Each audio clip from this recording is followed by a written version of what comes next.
it's very important for me the freedom to make a mistake because mistakes are what make you grow. No, I think my experience growth in my life thanks to the mistake.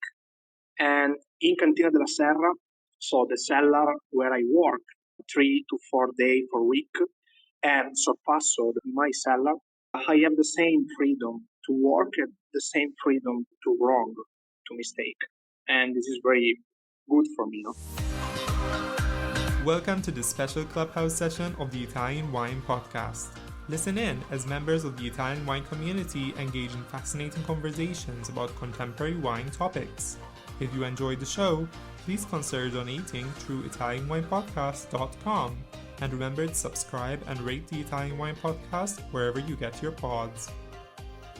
Hi everyone, my name is Beatrice and welcome to Italian Wine Clubhouse Ambassador Corner. Our Clubhouse has been ranking the top among Italian wine podcast shows. The show's concept is to let Italian wine ambassadors have the opportunity to interview their favorite producers. This is an episode that gives them a free hand to ask any questions to their selected producer. This session is recorded and will be released in Italian Wine Podcast to reach more listeners, and especially for those who cannot participate due to time zone differences. Today's guest host is Valentina Severinova, an Italian wine ambassador based in Moscow, Russia.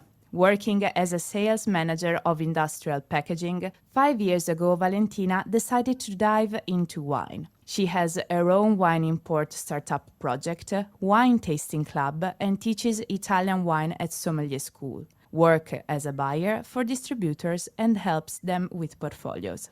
She is also a wine journalist and a blogger, promoting Italian wine on the Russian market. Today, she's gonna interview Vittorio Garda of Sorpasso, Carema and Cantina della Serra in Piemonte. So, Valentina, Vittorio, how you doing, guys? Hi, Bye, I'm okay. I'm okay. Perfect. Valentina, are you ready for our 3 ritual questions? Yes, sure. Oh, perfect. So, Vale, how did you discover these 2 wineries, Sorpasso and Cantina della Serra?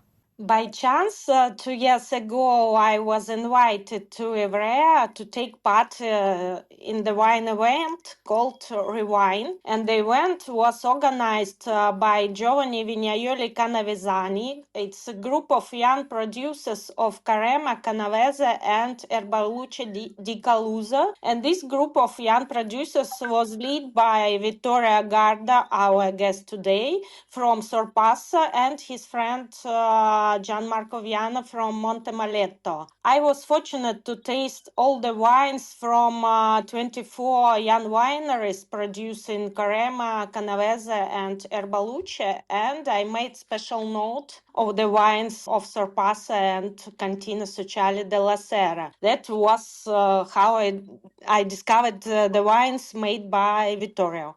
Wow, that's so fascinating. So tell us, why did you select Vittorio as your guest today? I selected Vittorio because I think that he produces modern wines, and modern wines are usually wine fine, subtle, and Carema zone is very different from all Piemonte. Vittorio is one of the best winemakers from this area, and other young producers he's making these modern wines, and he's writing a new contemporary history of the very tiny wine region with heroic viticulture. Victoria and his winery, they are young, and currently he's dedicating his life to the development of a unique wine region, as I told, and to the restoration of this appellation whose abandoned terraces were almost a forgotten dream. This is one exciting thing. And another interest is his journey as a producer, which he began and continues at Cantina della Serra, making all types of wines from Erbaluce. I mean, sparkling, still, passito. And we know that Italian whites are still underrated in other world, not Italy. And Erbaluce is one of the whites with great potential, and it has a flexibility that one would be hard pressed to find in other grapes around the world, I think. And I think wine people should be familiar with Erbaluce styles, and we need to discuss how to raise popularity of wines from this variety. What are the learning objectives, Valentina, that we should expect from this interview? We discussed the difference in terroir between the wines of Carema and Alto Piemonte, in spite of the fact that Carema belongs to Canavese formally, not Alto Piemonte. We discussed the difference between Nebbiolo Carema and Nebbiolo Canavese, and we also touch on the styles of white wines from Erbaluce.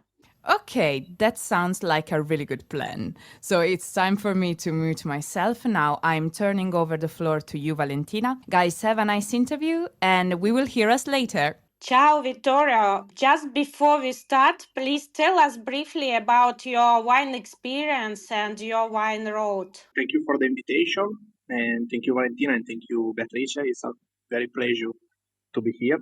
And my goal from many years is to produce wine in Canavese, because I study a lot of year in Langhe area, so in the central part of Piedmont, the most famous viticulture area in Piedmont.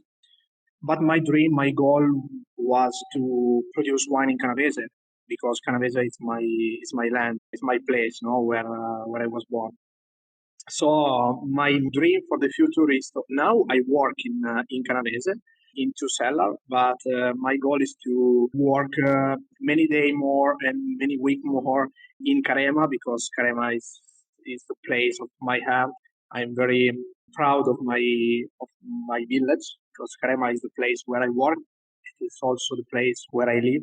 So this is my goal. So to continue to work in the wine, but with more concentration in Carema. Okay, and you present us two wineries today, Sorpasso, your winery project, and Cantina della Serra, where you are an enologist. What do these your estates share in common, and what makes each estate special? In common, I think the freedom to work, the freedom to experiment, the freedom in generally in a world, no? Freedom of choice, like the song of Divo. I like the song. No? Principally, I like the choice to make a wine in particular way. I don't like standard vinification, and I love to experiment every year. No, but also it's very important for me the freedom to make a mistake, because mistakes are what make you grow. No, I think my experience growth in my life thanks to the mistake.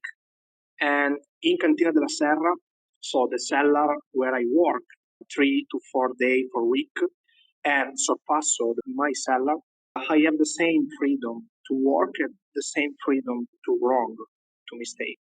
And this is very good for me. No? Cool. And you make wine in two neighboring wine regions, Carema and Erbaluce di Calusa, and especially Carema for me seems very traditional. Have grape growing winemaking techniques in this region changed in the last 10 years? And if yes, how changed? Carema and Canavese are very close, because Carema is located in Canavese, no? And also the history is the same. It's very similar, no? It's not the same, but it's similar. But the wine is different. And if in Canavese we change a lot in the last 10 years, in Carema rest all the same. So the system of cultivation, the type of pruning, the quantity of different plant in a single vineyard, no, rest the same. And also the tradition to make a wine don't change. Obviously, change little bit for example, the attention for the use of the energy for the ambient, like a sustainability, no? Change for the tile in the cellar to improve the quality, yes. But in generally, in Carema, we don't change a lot in the last 10 years, but we don't change a lot in the last, I think, 50, 100 years. In Canavese, we have a different history, because in Canavese, thanks to many industry, like, for example, Olivetti, one of the most famous typewriter producer in the world that was located in Ivrea. Ivrea is the capital of Canavese area. Thanks to the technology of the industry, also the viticulture changed a lot. And special for the kind of system of cultivation, for example, in the last 20, 30 years in Canavese, so many vineyards change from the use of the pergola system, so like a canopy, to a vertical system like Guyot. And also we don't use in Canavese now a lot of chestnuts wood to build the vineyard, but we use the steel line. I think that viticulture in Canavese is more modern, like Carema. And this is very interesting for me because there are two faces of the same money, and it's very beautiful for me to work in a place where the tradition don't change, and in a place where the tradition change, but we know, and especially the young people know that the tradition is only a whole evolution, no? So I'm happy to this compare, no? I'm very happy. It's a very good place to grow, Canavese and also Carema. Thank you for your answer. And what about Erbaluce di Calusa? Any changes also in the last 10 years in regard of winemaking, vertical shoe position, or only pergola, all this? So the pergola changed a lot because many producers transfer the pergola into Guyot, but many producers maintain, also in Canavese, many producers maintain the pergola, but the pergola is a little bit different between the past. In the past, we used a lot of, I say before, no, we used a lot of chestnut wood. Now, the people in Canavese, for create the pergola, use a lot of steel line, no, like pergola that is very famous in Trentino Alto Adige, a more modern style of pergola. So for the vinification of Erbaluce, in the past, Erbaluce wines, Erbaluce wine was totally different because now we have a lot of technology in the cellar. Special 10, 15 years ago, when the technology was the top of the cellar, no? Every producer has introduced a lot of technology in the cellar, no? 10, 15, 20 years ago.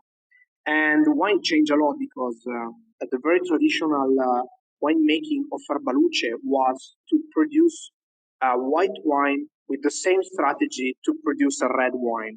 But in the last 20, 50 years, the process changed and now we produce wine more modern. But in the last 5 years, 7 years, the people return to produce a wine with the old process. I don't know why, probably because the style changed, probably for this. But it's very curious for me and very good for my experience because now we start a new age, no, for Erbaluce producer. So to produce a wine more original without a lot of technology. And I think that Erbaluce become a very incredible wine because the property of the grape are super, but now I don't speak about this. But I think it's so change a lot the vinification, yes.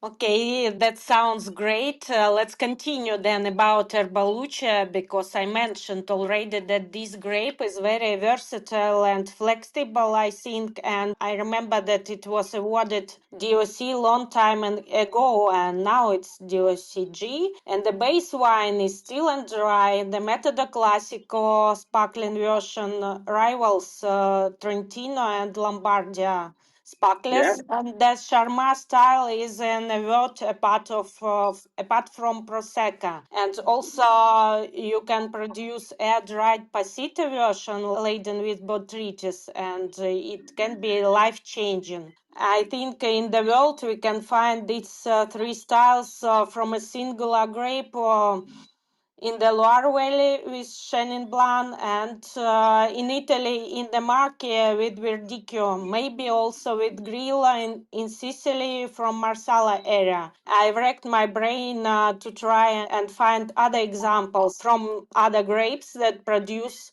a white wine of these three styles, and I failed because it's not Chardonnay, Sauvignon Blanc, Riesling, and I'm still all this under the same appellation. It sounds like incredible, and I'd like to ask you what makes it possible, and tell us about your experience with Erbaluce in Cantina Sociale della Serra and in your winery Sorpasso. But so for first, Erbaluce is for me, is a spectacular grape variety because it is very ancient. We say this because it has a wild characteristic. The vine have a wild characteristic, and this suggesting that it has very ancient DNA, and this is very important for us because we work with a plant, so very very hot. The principal characteristic of Erbaluce are very high acidity and a very thick skin, but very thick skin, among the thickest in Italian viticulture, I think. Thanks to the texture analysis, we understand this. So Erbaluce is one of the grape with most thick skin that we have in Italy. And another characteristic very important, special for this moment, when the climate change is very important question. Erbaluce has a very long cycle. When I say long cycle, I say this. So from sprouting to the harvest, we have need Erbaluce have need of 200 days, so a lot of time. If we compare Erbaluce with Chardonnay or Sauvignon, Chardonnay and Sauvignon have need of 150, 160 days. So difference is a lot, which allow for early harvest without altering the wine characteristic because if we anticipate a lot the harvest, we lose many property of the grape, no? So if we have a number of the day from the sprouting to the harvest very long, it's possible to short this cycle to preserve the characteristic of the grape, but in the same time we maintain acidity and we maintain minerality in the wine. So this is very important for the climate change. And this is the case for talk about Erbaluce because it's a very, in the same time, it's a very ancient vine, but it's a very modern vine because now the people love a wine with a lot of acidity, a lot of minerality, but the climate change don't help the producer to produce wine like this. So Erbaluce is perfect for this, but also for the system of cultivation because the perfect system of cultivation that we use for Erbaluce is a pergola. And pergola is perfect because protect the cluster, the fruit, no, protect the grape from the direct sunrise, and so we preserve the freshness. So it's very modern grape, no? It's fantastic for this. And it's possible to produce many different kind of wine, obviously, because when you have a skin very thick, it's possible to dry the grape, but the grape rests very perfect, no, very cool, without damage. For example, for make Passito wine, if the producer use a grape with the skin very soft, in a few days or few weeks, the skin become damaged from the fungi, from the mushroom, okay? And you lose the quality of the grape. But for Erbaluce, it's perfect because the skin is very hard, it's very power, and so protect the juice from the decline and from the fungi. So it's perfect. But in the same time, we have a lot of acidity, and acidity is very perfect to produce a sparkling wine and have a lot of minerality. So it's perfect to produce a still white wine. This is the reason because in Cantina della Serra, we produce 15 different kind of wine from Erbaluce. Because in the first, it's funny, no? But in the second, I love to experiment, no? I said before about this. But Erbaluce is perfect to produce many kind of wine. And special, for me, the best solution for Erbaluce is to produce wine with a big potential of aging. So thanks to the acidity, thanks to the polyphenol, that the skin are very rich, no, of polyphenol. Thanks to this, it's possible to longer the aging in the bottle and also the aging in the steel tank. Or many producers start to use the barrel, no? It's possible to produce a wine with a long aging, and after 4, 5, 6 years, the wine becomes spectacular. So I have a lot of passion for Erbaluce grade, and I hope to continue the test. In my case, in Sorpasso, my cellar, the Erbaluce that we do is a classical Erbaluce with a vinification not very particular. So we put the full cluster of Erbaluce into the press, we press, and we maintain together in the press for 2, 3 hours, not more. After we start the fermentation, and when the fermentation is finished, we aged the wine in the steel tank for 1 year. And after, we preserve the wine in the bottle for 1 year before the selling. My project is to produce a wine Erbaluce with a long aging. I think that this is the beautiful of Erbaluce and the best characteristic of Erbaluce. And what do you think about bubbles trend? Is the trend for sparkling Erbaluce developing today among wine lovers, especially I mean globally? And tell us 3 reasons why wine lovers should taste Erbaluce bubbles. I really enjoy drinking sparkling wine because, so in general, I love to drink a wine.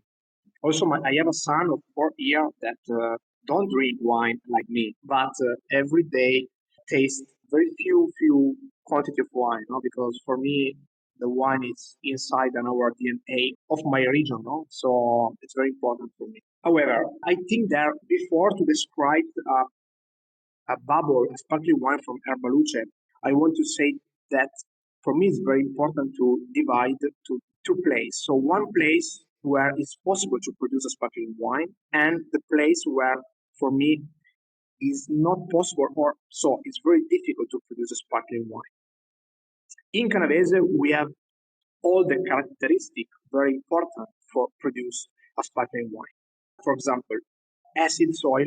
The soil that we have is very acid, rich in sandy, and little clay. So we don't have a lot of structure in the soil, and the grape that we produce from Erbaluce to Nebbiolo are not very structured wine, no? But it's perfect to produce a mineral wine. And also the climate. So we have a very cool climate, and this is very important to maintain the acidity and to produce a sparkling wine. And also the tradition to make a white wine. So I think that we are in good position, no? Not in pole position, but in good position for the future. I'm very positive to produce a sparkling wine in unsuitable area with unsuitable grape variety, especially when these two characteristics are in the same place. So not good place, not good variety. So for example, in the place where the soil is not good to produce a sparkling wine, in the place where the climate is not good to produce a sparkling wine because it's too warm, for example, no? Or in the place where there are only grape with a cycle very short and not perfect to produce a sparkling wine. The unique solution to produce a sparkling wine is to use a lot of technology. And I don't love to produce wine thanks only to technology because it's not my style, probably. It's not my style. My question is possible, is correct to produce a sparkling wine in a place where it's not good to produce a sparkling wine, or in the place where is necessary a lot of technology? I don't know, but my answer is because I like to express the territory. So now sparkling wine is very famous in all parts of the world, but not all the territory are ready to produce sparkling wine. I like to express, I said before, the territory. I like to express the terroir. And to do that, you don't need to push in technology. The territory for me must always be indulgent. So before listening, but after indulgent to produce. I hope that is that clear, no? So for me, long life sparkling because I love the sparkling wine, but only where it makes sense to make them. Yes, this is the answer. Great. And let's come back to Nebbiolo. We know that Nebbiolo is the great terroir translator. And speaking about the terroir, what are the distinctive features of a wine from Nebbiolo Carema and Nebbiolo Canavese? And how do the wines differ from other Alto Piemonte? And how can Carema and Nebbiolo Canavese be recognized in a blind tasting? Carema and Canavese are very different area. So in before, Carema is in mountain. So this is very important to understand because it's not easy to produce because in mountain the temperature are totally different, and so the maturation, the ripening of the Nebbiolo grape are totally different. In Canavese, the climate is little bit different. It's a little bit warm, and also the rain is little bit different. But I think that the principal difference for the wine is in Carema, Nebbiolo is very elegant and very fine. The color is very light. It's a very unusual kind of Nebbiolo. I think there is not a place where it's possible to produce wine similar to Carema. Maybe only one area that I love, that is Lessona. Lessona is another denomination not close to Carema, but so in the Alto Piemonte. In Canavese, the difference of the soil are more clay, and we don't have in Canavese a lot of wind. So the grape maturation is different because when you have a soil with more clay, the grape and so the wine become more structured, become more power, not like Lange area, but so it's a medium, no? And also with more color and probably also more intense for the fruity. In Carema, the wine is not power, absolutely, but and the flower are not very intense, no, very like explosion. Carema is a very mysterious wine where the flavor are very fine and very elegant. It's very incredible wine, special after the aging. This is another difference, no? So in Canavese, the wine become ready to drink more fast because the acidity is more or less, the alcohol is little bit high, and so the wine become more round, and so it's possible to drink more early. In Carema, in four vintage on five, the wine become perfect after many years. No? But this is a beautiful of the wine. This is a beautiful of Nebbiolo and a beautiful of Carema. In Carema, all is difficult. It's difficult to produce a wine. It's difficult to cultivate the vineyard. It's difficult to pruning. It's difficult to spray the treatment because there is not the possibility to use the machine. We do every kind of work are by hand, so it's more romantic, no? In Canavese, it's more modern, but in the same time, the wine are very expressive because the wine in Canavese have the characteristic to wine from the mountain, but not very aggressive. So it's very good for the people that want to drink a wine in relax. No, I think that this is the principal difference. Actually, when we taste wines from Carema, usually I tell my colleagues or friends, come to taste other Piedmont, Altro Piemonte. And in the context of climate change, Vittoria, and also wine consumption dynamics, I think we should touch this question. How do you see the future of Carema, Erbaluce, Canavese in 5 years nearest future? For me, we have a very good future because the climate change help us. So in the past, the climate was very problematic for us because the temperature was normal, not good for perfect maturation. And so in the last year, the temperature, not a lot, but step by step growth. And now we are in the window, in the perfect window to become a perfect area where invest for wine production. So I'm happy. Also, I think I'm happy because the style of the customer changed, and now the customer prefer a wine not very usually, no, but prefer a wine more modern, more different, more original, and Canavese is perfect to produce this kind of wine. So another characteristic very important is to produce a wine in a modern style, but with a whole process. And when I say this, I think about, for example, very historical grape that we have. Obviously, we use a lot of Nebbiolo and a lot of Erbaluce and also Barbera. But in our vineyard, we have a lot of historical native grape, very local grape. And this is a very important for me because the solution for the new style of wine, one of the solutions, is to restart to use a old variety. And we have a lot of old variety in our vineyard. For example, Chateau's, for example, Neretto. Neretto is an incredible grape.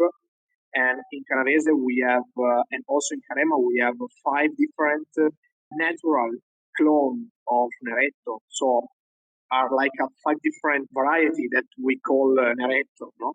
And it's very funny because all of this kind of Neretto is totally different and and produce total different wine. So, and also we have, for example, Croatina, and we have Nerdala. Nerdala is a very local grape that we use in Carema.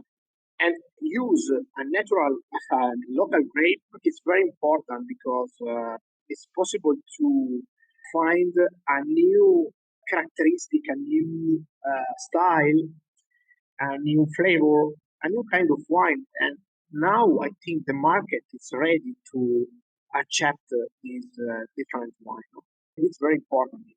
I think that so for this we have excellent potential. So I'm happy for this, and I don't want to change the viticulture area. Maybe for the next year.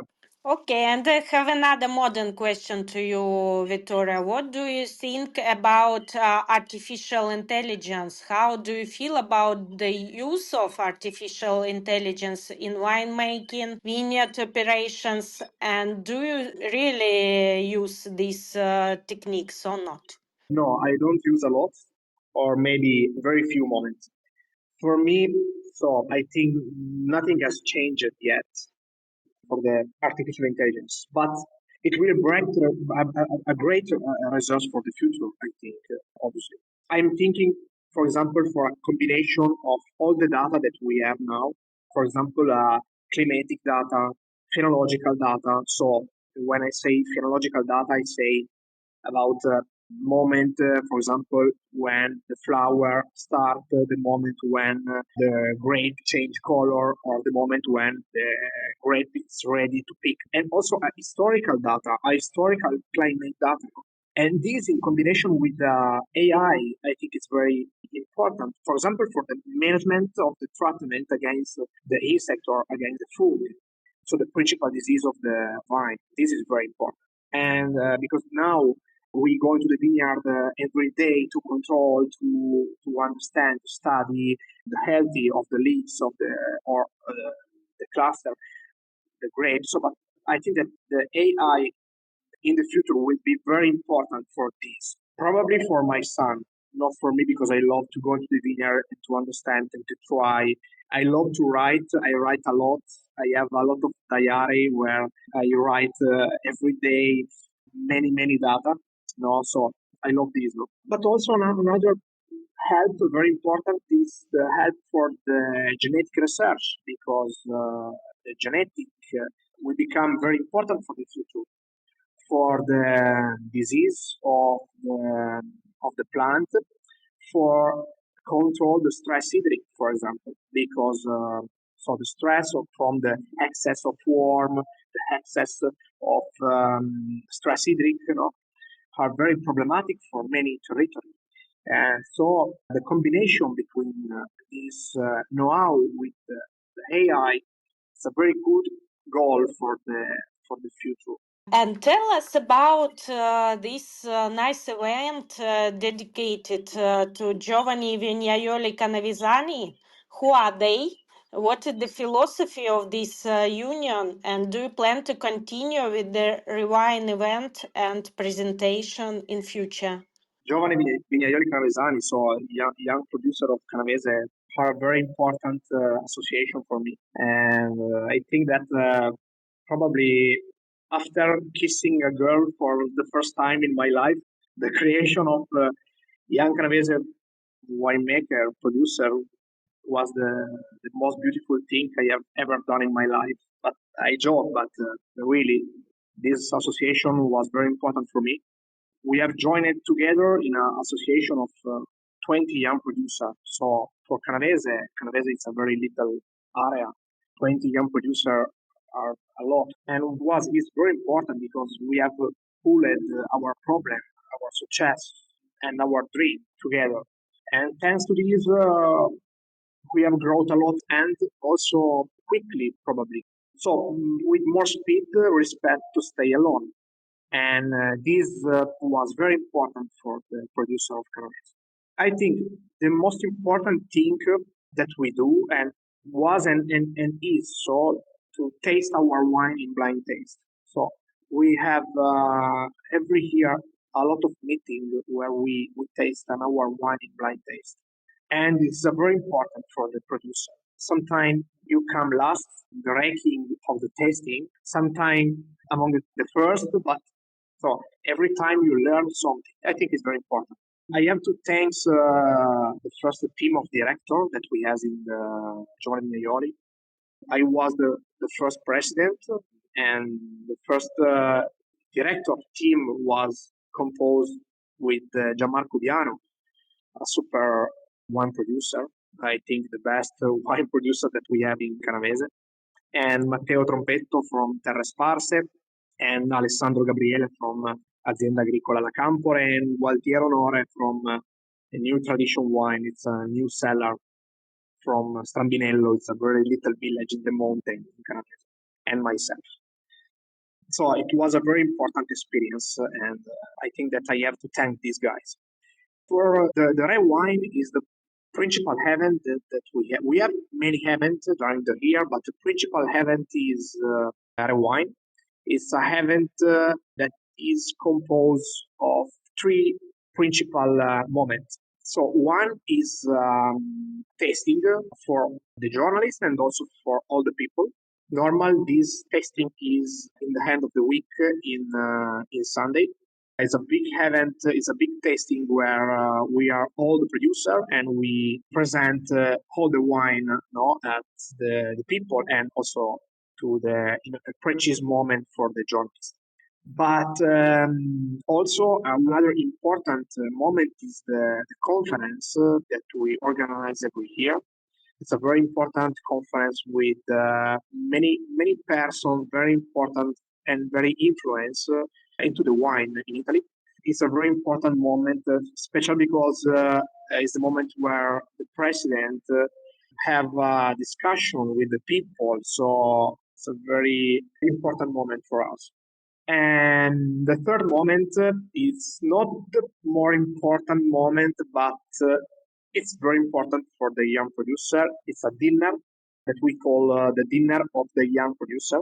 And it's a problematic dinner because it's very difficult because we really party all the night. So it's very beautiful, but very difficult. No? So this is red wine. It's a very super event for us. And usually it takes in May now, or when, or in April.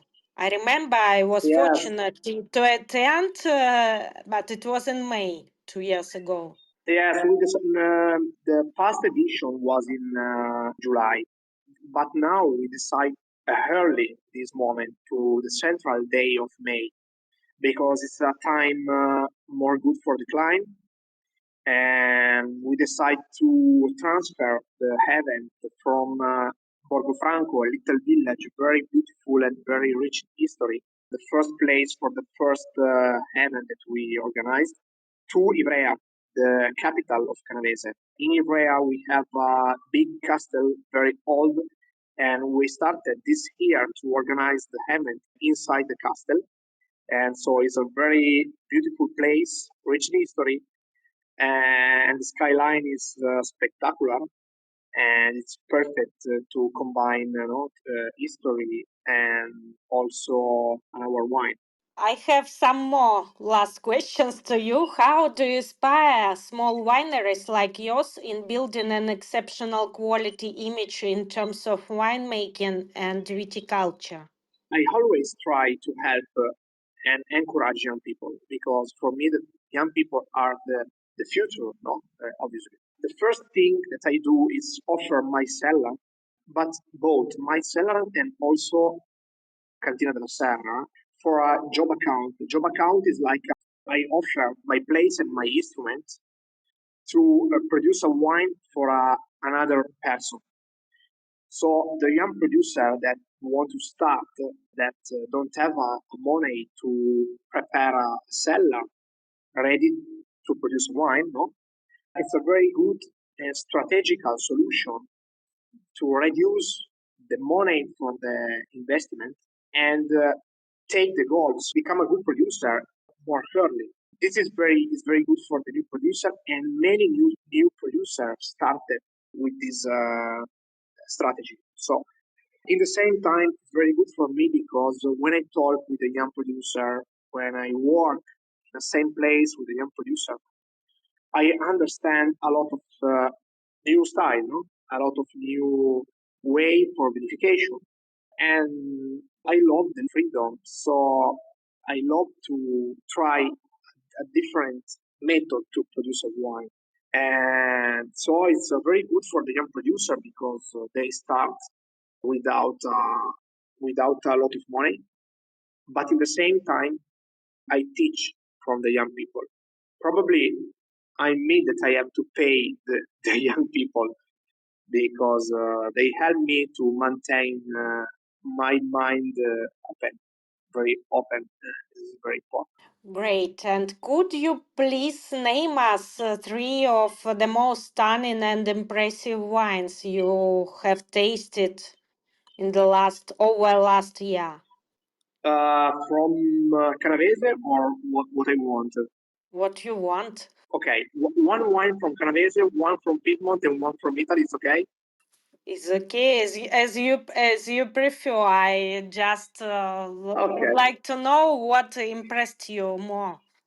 Okay. So for me, Canavese, now there are two young producers, very, very interesting and perfect for the future. One I say before is Gianmarco Biano from Monte Maletto. It's a very super producer. But in this case, I talk about Erbaluce of new seller. The name of the seller is Calamas, and the wine is Erbaluce that I tasted many times. The vintage is the 2020, and it was a very super vintage. And Erbaluce 2020 from Calamas, the owner of the cellar, the name is Riccardo Boggio. He's a very young producer because he have 26 years old, and so now he's the president of the Association of the Young Producer.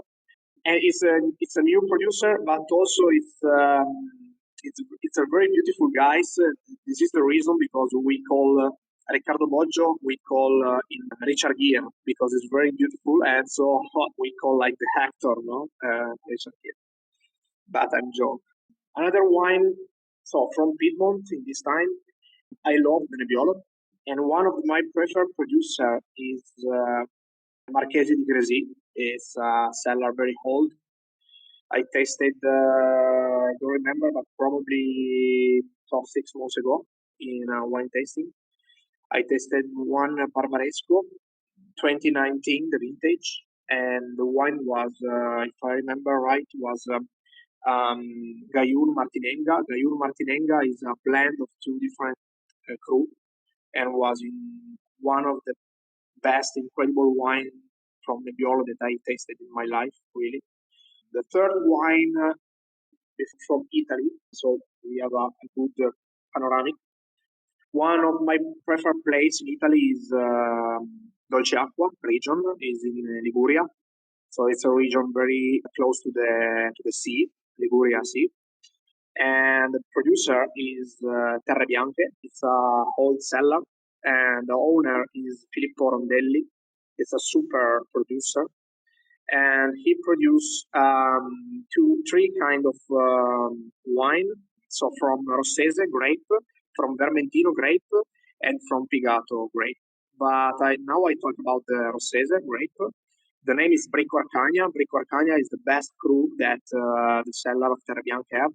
Is for me, when the people talk about the modern wine, the Rossese, and especially the Rossese from Terre Bianche, is the perfect answer.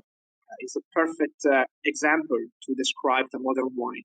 Perfect color, super originality of the wine, good acidity, good minerality, not an excess of alcohol. So it's a very super wine.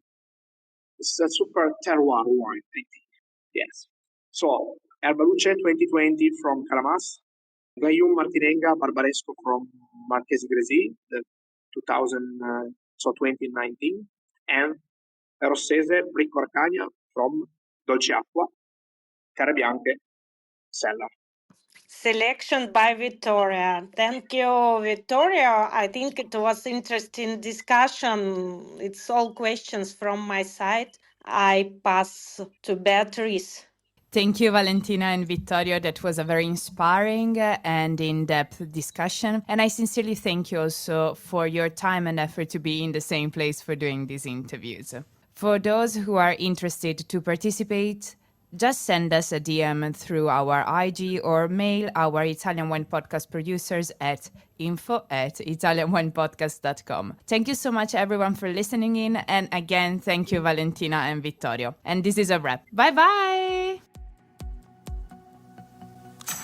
Listen to the Italian Wine Podcast wherever you get your podcasts. We're on SoundCloud, Apple Podcasts, Spotify, Himalaya FM, and more. Don't forget to subscribe and rate the show. If you enjoy listening, please consider donating through ItalianWinePodcast.com. Any amount helps cover equipment, production, and publication costs. Until next time, cin cin.